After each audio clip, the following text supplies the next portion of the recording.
Hospital કે કતલખાનું? જૂનાગઢમાં medical માફિયાઓનો આતંક. જૂનાગઢની કે જે હોસ્પિટલમાં દર્દીઓની સારવાર થાય છે કે તેમના જીવ સાથે સીધો સોદો. લોકો જેને ભગવાનનું બીજું રૂપ માને છે તેવા કેટલાક હોસ્પિટલ સંચાલકો જ્યારે કસાઈ બની જાય ત્યારે સામાન્ય માણસ જાય તો ક્યાં જાય? જે ડોક્ટરે હોસ્પિટલ ક્યારની છોડી દીધી છે તેના નામે એક બે નહીં પણ પૂરા 76 ઓપરેશન કરી નાખવામાં આવ્યા. હદ તો ત્યારે થઈ ગઈ જ્યારે જે વ્યક્તિ પાસે સર્જરી કરવાની કોઈ માન્યતા જ નથી તેને એક જ દિવસમાં 3 દર્દીઓના ઘૂંટણ બદલી નાખ્યા. પૈસાની લાલચમાં નિર્દોષ દર્દીઓના સ્વાસ્થ્ય સાથે ખેલવાડ કરતો આ માત્ર કોઈ કાંડ નથી પણ આધુનિક મેડિકલ સિસ્ટમના નામે ધમધમતું ખુલ્લું કતલખાનું છે.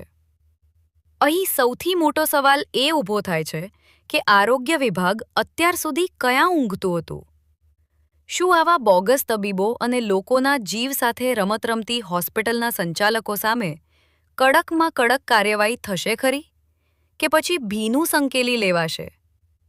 જનતાના જીવ સાથે રમત રમતા આવા કૌભાંડીઓને ખુલ્લા પાડવા આ ન્યૂઝને વધુમાં વધુ શેર કરો.